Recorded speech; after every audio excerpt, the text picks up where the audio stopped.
오늘 읽은 본문의 말씀을 가지고 사명 감당한 일곱 집사라는 제목으로 말씀을 전하도록 하겠습니다. 아나니아와 삽비라 사건이 있은 후 사도들은 사두개인들에게 붙잡혀 능욕을 받고 풀려난 사건이 있었습니다. 그들은 예수의 이름으로 말하는 것을 금하였으나 제자들은 오히려 그 이름을 위하여 능욕받는 것을 기뻐하였다. 이렇게 성경은 말하고 있습니다. 그러면서 그들은 날마다 성전에 있든지 집에 있든지 예수는 그리스도라고 가르치기와 전도하기를 그치지 아니하였습니다. 그런데 이렇게 주의 일에 열심인 교회와 성령을 위장된 교회 지도자들, 그들이 핍박한다면 그들을 뭐라고 불러야 하겠습니까? 주님은 계시록에서 교회를 핍박하는 유대인들의 무리를 실상은 사단의 교회라고 지적하신 바가 있습니다. 사탄의 하수인 무리라는 말이 되겠습니다. 이렇게 볼 때 예루살렘 초대교회 당시 사도들의 활동을 통하여 왕성하게 팽창하는 예수 그리스도, 그 복음의 기세를 꺾으려 갖은 방법으로 핍박한 사내들이는 사탄의 하수인이었을 것입니다. 그 중심에 사두개인들이 있었습니다. 그들은 대제사장과 함께 있는 자들, 측근들로 이들은 유대 최고 권력기관인 사내들인에서 헤로드 왕이나 로마인들과 연합하여 온갖 기득권을 누리고 있었던 자들이었습니다. 인간이 죄에 사로잡혀 있다는 것은 사탄의 도구가 되었다 하는 말이 됩니다. 오늘날 교회 내부에는 이런 사탄의 회가 없을까요? 위장된 제자가 없을까 하는 생각도 해보게 됩니다. 더욱이 사내들인 같은 종교 지도자들이 시기심으로 사탄의 도구가 되었다는 것, 그래야 주님의 일꾼들을 방해한다는 것, 이것은 충격적인 일이 아닐 수가 없습니다. 여기서 우리가 마음에 깊이 새겨 두어야 할 것이 있습니다. 그것은 바로 아무리 거룩한 모습으로 거룩한 직위를 가지고 있다 하더라도 누구든지 죄를 범하는 자는 죄의 종일 뿐이고 사탄의 가신이 될 수밖에 없다는 사실입니다. 결국 역사의 주관자이신 하나님은 전혀 복음과 상관없는 바리새파 사람 가말리엘, 그를 사용하여서 사도들을 죽음의 위기에서 구출해 내시었습니다. 사도들의 구출은 막 태동한 교회를 굳건히 세우고 온 세계에 복음을 전파하도록 생명을 보호하신 하나님의 섭리의 결과였습니다. 이러한 핍박 속에서도 사도들은 생명의 말씀, 그 복음을 계속하여 전하였습니다. 그래서 오늘 본문 첫머리에 보니까 제자가 더 많아졌다 이렇게 말하고 있습니다. 제자들이 많아지자 예루살렘 초대교회는 성장통을 앓게 되었습니다.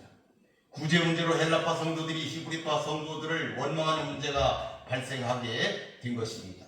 이 문제는 아나니아와 삽비라 사건과 더불어 교회 내부적으로 일어난 어려움이었습니다.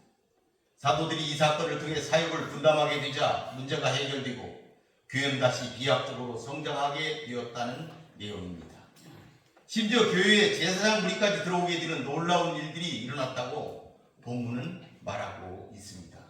이번 본문을 보면 교회의 중요한 몇 가지를 제시하고 있다고 보여집니다. 본문에서 이 내용을 살펴보도록 하겠습니다. 1절에 보니까 그때 제자가 많아졌는데 헬라파 유대인들이 자기 과부들이 매일 부재에 빠짐으로 히브리파 사람을 원망했다. 초대 예루살렘 교회가 핍박과 고난 가운데서도 급속하게 제자의 수요가 늘어난 사실, 그것이 지금 기록되고 있습니다. 교회가 성장하고 커지면 그에 따라 문제점도 발생하게 되어 있습니다. 그것을 본문은 지금 말하고 있는 것입니다. 사탄은 교회 조직 내에 있는 구성원들의 투덜거림, 불평을 통해 늘 교회를 위기에 몰아넣으려고 합니다. 모세 당시에도 광야에서 이스라엘을 괴롭혔던 문제가 원망과 불평이었습니다. 그 동일한 단어를 통해 같은 상황으로 지금 말하고 있는 것입니다. 그러니까 헬라파 유대인들의 원망이 하나님의 교회에 심각한 피해를 주었을 것이라는 사실을 우리들은 이 본문을 통해서 유추할 수가 있습니다. 사탄은 교회의 조직 내에 있는 구성원들의 투덜거림과 불평을 통해 교회의 분열을 그 위기를 일으키고 있는 것입니다. 그럼 왜 헬라파 유대인들은 히브리파 사람들을 원망하였을까? 이 본문에 보니까 예루살렘 교회는 탄생할 때부터 매일 구제를 하였다. 이렇게 2장에 기록하고 있습니다. 그 매일 구제는 말 그대로 초대교회 당시 매일 행해지던 구제로 매일 급식이라고도 부릅니다. 이는 의지할 데 없는 과부들을 돌아보라는 하나님의 명령, 그것에 따라 유대인들이 지켜온 아름다운 전통 모습이기도 하였습니다.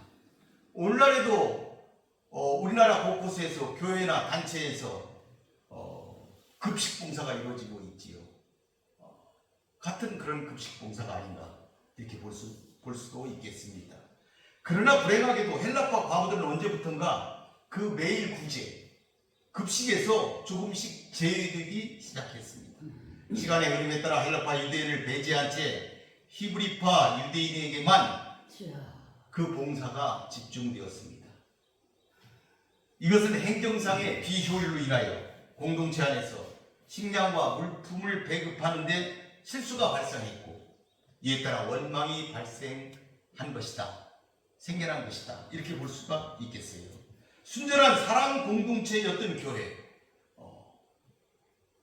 우리 사도행전 앞에 보게 되면은 이것이 계속 기록되고 있어요.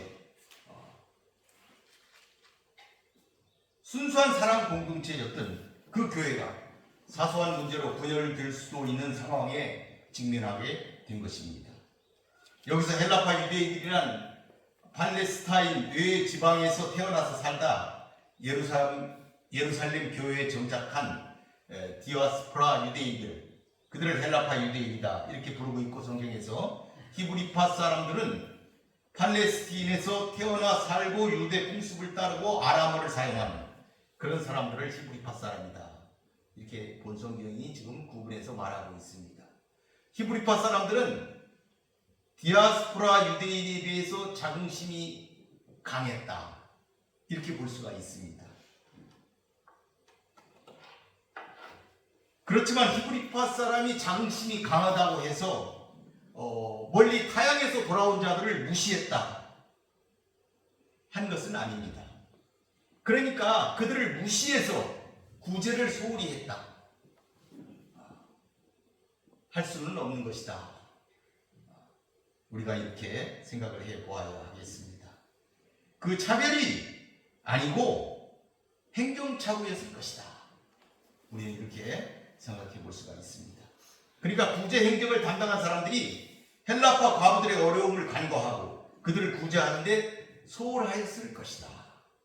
그런데 그것이 기간이 길어지고 누적되니까 이것에 대해서 불만이 생겨서 결국 원망했던 것으로 보인다. 어쩌면 당연한 일일 수도 있었습니다. 그러나 너무도 당연해 보이는 이 원망을 사탄은 교회를 위기에 넣는 기회로 이용해서 히브리파와 헬라파 유대인들이 하나 되는데 어려움이 생기게 한 것입니다. 교회의 분열을 초래할 영적 위기가 초대교회에 찾아왔다, 이렇게 볼 수가 있습니다. 오늘 우리가 읽은 이 본문에서 중요한 단어 하나가 있는데 구제라고 번역된 단어입니다. 디아코니아라고 헬라어는 말하고 있는데, 이 디아코니아는 봉사나 직무, 봉사하는 것, 섬기는 것, 이런 활동, 이런 것을 의미합니다. 봉사를 의미합니다. 헬라어에도 구제라는 말이 따로 있어요. 그런데 구태여 그 구제라는 그 별도 거기에 맞는 용어를 쓰지 않고 디아코니아, 이 봉사라는 단어로 구제를 표현했다 한 것이 의미 있는 그런 표현이다 하는 것을 우리들이 깨달아야 되겠다 하는 것이죠. 신약 성경의 용례에 보게 되면은 이 디아코니아라는 단어가 식사에 시중을 드는 것, 육신의 식물을 제공하는 것, 또한 스데반이 집에서 성도들에게 섬겼다, 섬기는 것, 이렇게 사용되어 있고, 4절에서는 사도들이 말씀 사역을 하는 것, 그 사역도 디아코니아, 이렇게 표현을 하고 있습니다. 그래서 우리가 이 디아코니라는 이 개념을 이해하는데 결정적인 요점은 초대 기독교회가 공동체의 교화를 위해서 많은 활동들을 했는데 그 많은 활동들을 다 디아코니아로 알고 묘사하였다 하는 점입니다. 즉 공동체를 돌보고 돕는 활동을 전부 다 디아코니아로 표현했다 하는 것을 우리들이 알아야 하겠습니다. 이렇게 동일한 단어를 사용하여 보여주고자 하는 것이 무엇이었을까? 그것은 곧 사도들의 말씀 전하는 직무나 평신도들의 구제하는 것, 모든 교회에서의 활동이 우연의 차이가 없이 모두 다 똑같이 하나님 앞에서 동등한 직무를 하는 것. 그것이 동일한 단어를 사용해서 보여주고자 한 것이다. 이렇게 볼 수가 있는 것이죠. 그러므로 사도들의 그 말씀 전하는 그 직무도 그 직무가 성도들을 지시하고 군림하고 하는 어떤 권리를 갖는 그런 직무가 아니고 오히려 구제의 직무처럼 성도들을 섬기고 교회가 성장하도록 돕는 봉사의 직무다. 같은 봉사의 개념 속에 있는 것이다 하는 것을 이 단어의 사용을 통해서 알려주고자 했던 것이다. 이렇게 볼 수가 있는 것이죠. 이제는 보니까 12사도가 모든 제자를 불러 이르되 우리가 하나님의 말씀을 제쳐놓고 접대를 일삼는 것이 마땅하지 않다. 그러니까 초대교회는 사도들을 구심점으로 하는 공동체였지만은 사도들은 독단적으로 그 공동체를 운영하는 것이 아니고 민주적으로 운영했다 하는 것을 볼 수가 있습니다. 이를 통해 볼 때 일곱 집사를 세우기 전까지는 그 12사도들이 말씀 사역만이 아니라 이 가난한 사람들을 돌보는 사역도 모두 다 그들이 책임지고 있었다 하는 것을 알 수가 있는 것이죠. 예루살렘 교회가 만여 명에 이르는 큰 교회로 성장하자 12명의 사도가 이를 감당하기에는 벅찼을 것이다. 그래서 구제에 문제가 발생했을 것이다. 이렇게 우리는 볼 수가 있습니다. 그러나 사도들은 헬라파 유대인들의 불평사건을 계기로 그런 일에 얽매여 있으면 하나님의 말씀을 전하는데 어려움이 있다는 사실을 그들은 깨닫고, 그러니까 근본적인 걸 깨달은 거예요. 보다 효율적인 교회 성장을 위해 조직을 전문화하는 것, 이런 합리적인 조치를 취하게 되었다 하는 것이죠. 3, 4절에 보니까 형제들아 너희 가운데서 성령과 지혜가 충만하여 칭찬받는 사람 7을 택하라. 우리가 이 일을 그들에게 맡기고 우리는 오로지 기도하는 일, 말씀 사역에 힘쓰겠다. 이렇게 말하고 있습니다. 이 본문은 그러니까 교회의 리더십, 이걸 분산하고 균형을 맞추는 그런 구절입니다. 이러한 리더십의 분산, 이것을 통한 역할 분담은 구약 광야 시대에도 있었어요. 모세가 이스라엘 백성을 재판하는 일을 홀로 다 감당할 수 없게 되자 그 장인 이드로의 그 권고를 따라서 천부장과 백부장과 50부장, 10부장을 세워서 자기에게 집중된 직무를 적절히 분산시켰던 그 같은 것을 우리는 출애굽기를 통해서 우리가 볼 수가 있습니다. 이처럼 초대교회의 7집사의 선출, 일꾼의 선출은 결국 교회 성장에 따라 적임자들을 세워 리더십을 적절히 분산합니다. 그래서 사도들이 자신들 본래 직무인 기도와 말씀 사역에 전념할 수 있게 하였다는 점에서 중요한 의의가 있다, 이렇게 볼 수가 있겠습니다. 본문에 보게 되면 먼저 집사의 자격에 대해서 언급하고 있습니다. 구제와 봉사의 직무는 사역에 있어서 중요한 부분이었으므로 사도들은 그 직무를 담당한 그 사람을 아무나 뽑을 수 없게 하였어요. 지금 생각하면 좀 까다로운 그런 조건이었다, 이렇게 말할 수가 있겠습니다. 성령과 지혜가 충만하여 무사람으로부터 칭찬받는 사람을 택해라.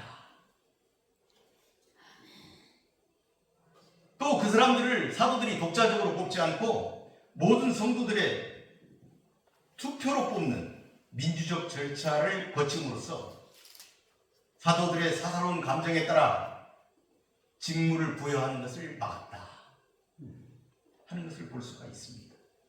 그런데 여러분, 성령과 지혜가 충만한 사람, 이거 어떻게 할 수 있을까요?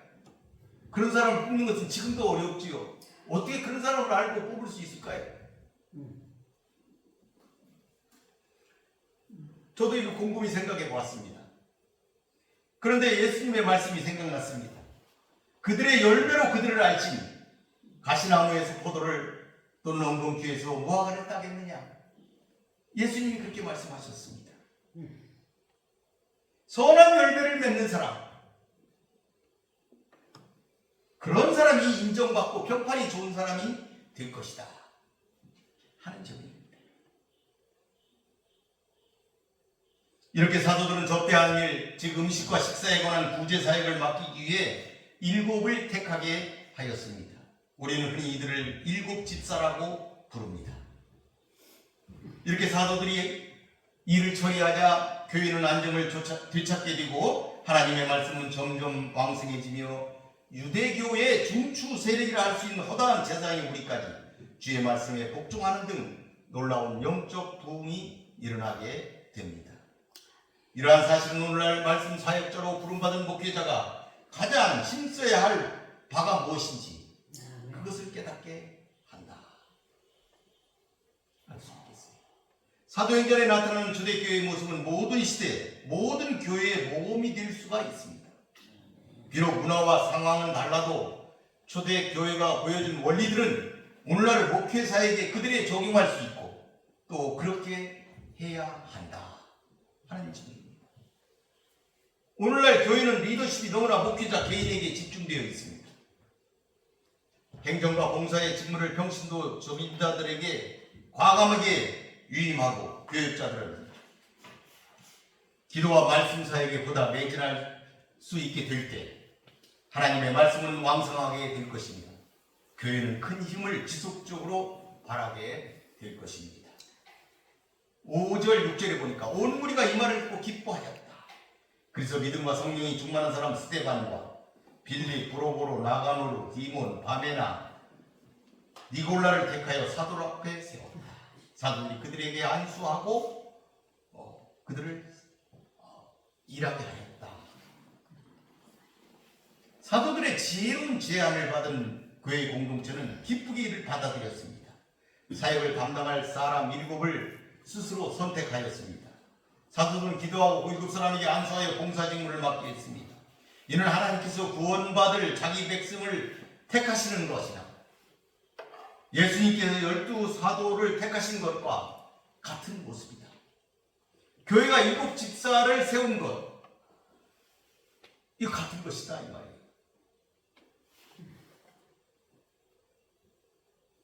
교회 공동체가 주체적으로 선택했다는 이야기입니다.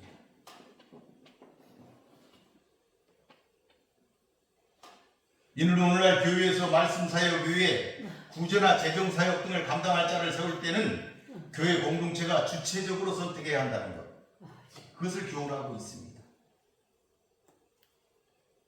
주체적으로 선택해야 주체적으로 일할 수가 있습니다. 어떤 사람의 계통에 속해서 그 계열에 속해서 그 택함을 받아서 일을 하게 되면 그 택한 사람의 뜻에 따라 일을 하게 되지요. 지금 그것을 말하고 있는 것입니다. 총회의 뜻에 따라 일을 해야 된다.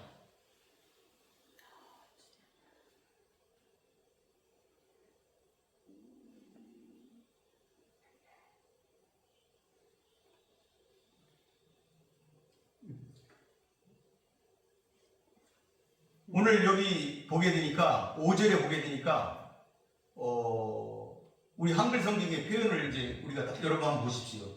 온 무리가 이 말을 기뻐하여 믿음과 성령이 충만한 사람 스데반과, 여러분 믿음과 성령이 충만한 사람이 스데반과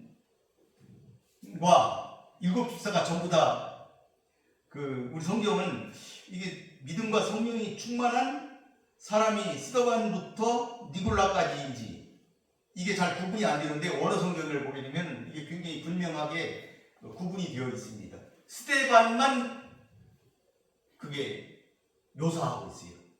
스데반에만 걸려 있어요. 그러니까 스데반만 믿음과 성령이 충만한 사람, 이런 표현이 들어있다 이 말이에요. 물론 사도들이 그 사람들을 선정하게 할 때 그 총회에 모인 무리들이 믿음과 성령이 충만한 사람 가운데서 7을 택한 것이 맞아요. 그러니까 7사람이 모두 다 믿음과 성령, 지혜가 충만했다. 우리는 이렇게 인정할 수가 있습니다. 그런데 이 본문의 기록은 스데반에게만 그것을 집중하고 있습니다. 다른 사람은 수식하지 않아요.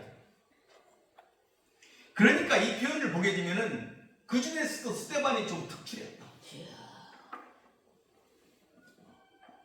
이 표현을 통해서 그냥 유추할 때 스데반이 좀 더 특출했을 것이다 하는 것을 우리가 알 수가 있는 것이죠.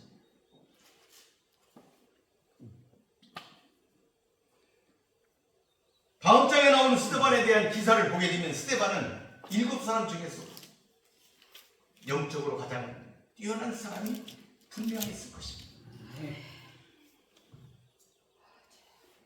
스데반이라는 이름은 멸류관이라는 뜻입니다. 그는 순교로 멸류관이 되었습니다. 그 다음 사람 빌립은 말을 사랑하는 자라는 이름의 뜻을 가지고 있습니다. 스데반을 제외하고 유일하게 그의 사적이 사도행전에 기록된 탁월한 전도자였습니다. 여러분 여기 우리가 집사라고 표현을 하는데 이 집사라는 표현은 오늘날의 집사와는 좀 다릅니다. 저도 신학할 때 시험 보고 그럴 때 보게 되면은 목사라는 칭호에 대해서 쭉 나오는데, 목사라는 칭호는 집사도 목사 이렇게 여러 가지 목사라는 칭호가 여러 개로 성경에 쓰여 있는데 그 중에 하나가 집사가 있습니다. 이런 집사를 얘기하는 것이죠. 이분들은 나중에 다 감독이 되었고 주의를 크게 감당한 그런 분들이었습니다. 이 빌립은 사마리아에 가서 복음을 전했고 병자를 고쳤고 에디오피아 내시에게 복음을 전하고 세례를 베풀었습니다. 여러분 세례를 집사가 줄 수 있습니까? 요즘 안 되죠? 빌립은 세례를 베풀었어요. 그러니까 오늘날 집사를 넘는 목회자였을 것이다. 사역자였다. 이렇게 여러분들은 아시면 되겠습니다. 위에 2사람만 성경에 그 이름이 기록되어 있지만은 나머지 5명의 그 이름들도 전승에 의하면 순교를 당했거나 교회 감독으로 일을 했다. 이렇게 전해지고 있습니다. 그들은 다 사명을 감당한 위대한 신앙인이 되었습니다. 부록으로는 전승에 의하면 사도 요한으로부터 요한복음을 받아 기록을 한 사람이 부록으로다. 이렇게 전승에 되어 있어요. 그도 나중에 감독이 되었습니다. 니가노르는 전승에 의하면 스데반과 같이 순교했다. 이렇게 되어 있는데 사도행전에 니가노르가 스데반과 같이 순교했다 이런 말이 없잖아요. 그러니까 불분명하다. 확실하지 않다. 이렇게 지금 보고 있고, 디모는 나중에 감독이 되었습니다. 바메나는 로마 트라이안 황제 때 순교를 당하였습니다. 빈두크에서 순교당했습니다. 니골라만 좀 특이합니다. 그는 이방인이었습니다. 그러니까 7 집사 중에 이방인은 이 니골라 한 사람이고 6사람은 유대인이었다. 헬라파 유대인이었다. 이렇게 볼 수가 있는 것이죠. 그는 유대교에 입교했던 안디옥 사람이었다. 이렇게 성경은 소개하고 있습니다. 여러분 2세기 헬라 교부인 그 변증자 이레니우스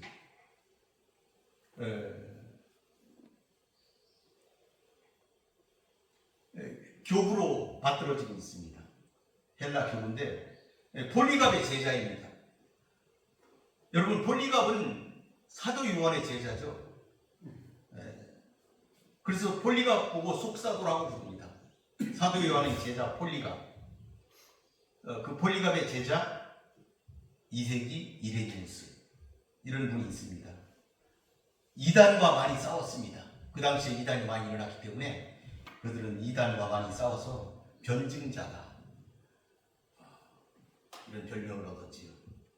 근데 그분이 그 저서에 니골라를 계시록에 나온 그 니골라다 이렇게 기록을 했어요. 버가모 교회의 이단들, 그 이단들이 이 니골라의 인물과 교훈을 따라서 니골라당이다 이렇게 만들었다고 이렇게 보았던 것이죠. 근데 무슨 일이든 그렇지만 확실하진 않습니다. 그분이 그런 기록을 책에 남긴 건 사실이지만 그건 확실하지 않다. 동명이인일 수도 있다. 많은 신학자들은 그렇게 보고 있습니다. 이렇게 치인의 사역자들은, 집사들은 주님의 이 일을 목숨 바쳐서 감당을 했다. 최초로 세워진 안수받은 자들이다. 최초의 안수자들. 만여 명의 성도 가운데서 뽑혀진 사람들이었다 하는 것을 우리가 알 수가 있겠지.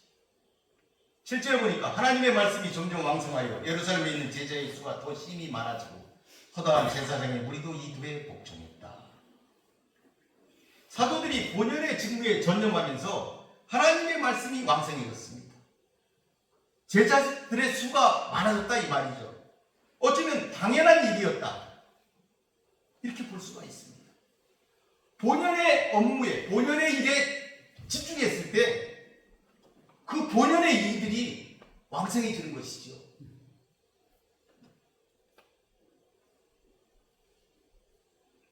특히 제사장들의 복종은 놀라운 일이었습니다. 이 제사장들의 무리들이 겸손히 듣고 순종했던 이 그 도에 순종했다 그랬잖아요. 이 도는 단어가 믿음을 얘기합니다.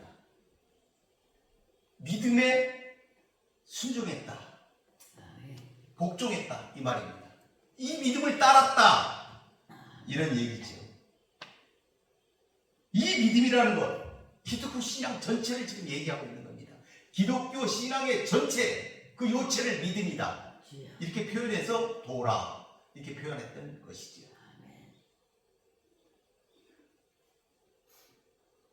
그러니까 예수 그리스도를 믿어 구원에 이른다는 이 복음, 그 복음에 합당한 생활을 해야 된다는 것, 예배와 기도로 하나님께 나아간다는 것, 이 모든 것, 기독 신앙의 모든 것을 도 이렇게 표현을 했던 것이죠. 여러분 이 제사장들은 제사 드리는 일을 하는 자들이잖아요. 그것이 주 업무예요. 그럼 제사는 뭡니까? 짐승을 잡아서 희생제사를 드리는 거잖아요. 그러니까 우리 기독교 신앙의 예배와는 전적으로 다른 겁니다. 우리 기독교 신앙은 이렇게 모여서 예배를 드리지만 그들은 이 제사를 드리려면 희생제사를 드려야 돼요. 짐승을 잡아야 되는 것이죠. 그리고 그것을 통해서 그들은 생계를 유지하는 거죠.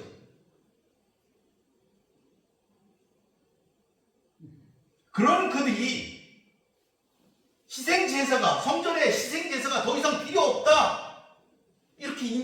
이 말이죠. 그래서 유대의 종교 지도자들이 그렇게 혐오했던 기독교인들, 그 예수님을 메시아로 받아들이고 그 기독교 신앙에 복종하여 그것을 받아들였다 하는 것은 획기적인 일이었다 하는 것을 우리들이 깨달아 알아야겠습니다. 아멘. 이는 생명인 하나님의 말씀이 성령의 역사로 날마다 흥황하여가 온 교회가 직분에 충실하게 전념했던 결과로밖에 설명할 수가 없는 상황이었습니다. 여러분도 기도와 말씀 헌신에 전념하시기를 바라겠습니다. 이제 말씀을 정리하겠습니다. 오늘 본문은 초대교회가 박해 속에서도 신인에게 안수하여 지도자로 그들을 세우고 조직을 갖추자 부흥하는 모습을 살펴보았습니다. 예루살렘 교회는 우리 현대 교회의 원형으로 우리가 참고하며 살펴야 할 많은 원리와 기준을 제시하고 있습니다. 많은 것들이 있습니다. 첫째는 교회에 이른 원망과 시비가 없게 하여야 한다. 말씀과 봉사는 직무에 적합하게 분리하여 적임자에게 맡겨야 한다. 사도는 기도하며 말씀 사역에 전념하여야 한다. 집사는 교회가 수로 책임있게 선정하되 성령과 지혜가 충만하여 칭찬받는 사람이어야 한다 등 많은 것들을 보여주고 있습니다. 여기서 지혜는 머리가 비상한 사람이 아닙니다. 하나님의 말씀을 잘 알고 그 말씀을 현실에 잘 적용하는 사람, 그런 지혜를 말하는 것입니다.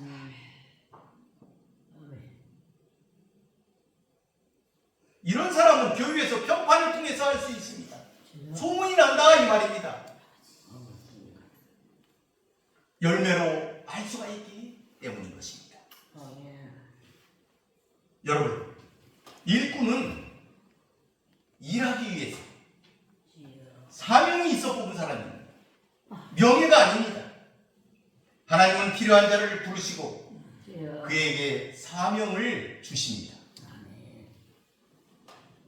사명 받는 것은 축복과 영예가 된다는 것을 알아야 합니다. 하나님은 모든 일을 계획하시고 예정하셨습니다.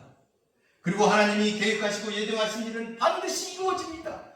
우리들의 은사와 관계없이 그것은 이루어집니다. 하나님의 말씀이기 때문입니다. 내가 그 사명을 감당하든 안 하든 하나님의 일은 반드시 성취됩니다. 다만 나에게 그 사명이 부여된 것, 그것은 나를 사용하사 축복하시기 위한 크나큰 은혜임을 우리가 알아야 합니다. 모르드게는 에스더에게 말했습니다. 에스더 5장에 말했어요. 이때 내가 만일 잠잠하여 말이 없으면 유대인은 다른 데로 말미암아 노임과 구원을 얻으려니와 너와 내 아버지 집은 망하리라. 내가 왕의 자리를 얻은 것이 이때를 위함이 아닌지 누가 알겠느냐.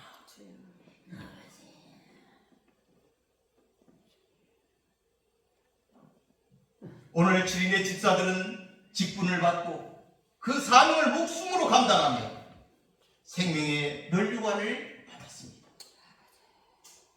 스데반과 빌립은 그 이름이 성경에 기록되어 있습니다. 여러분도 하나님이 주신 직분 잘 감당하셔야 합니다. 하나님의 때, 하나님의 곳에서 하나님의 주신 은사로 하나님의 일을 이루시는 축복의 성도들이 되시기를 바라겠습니다. 기도하겠습니다. 고맙고 감사하신 아버지 하나님, 오늘 초대교회에서 7의 사명자를 세운 기사를 나누었습니다.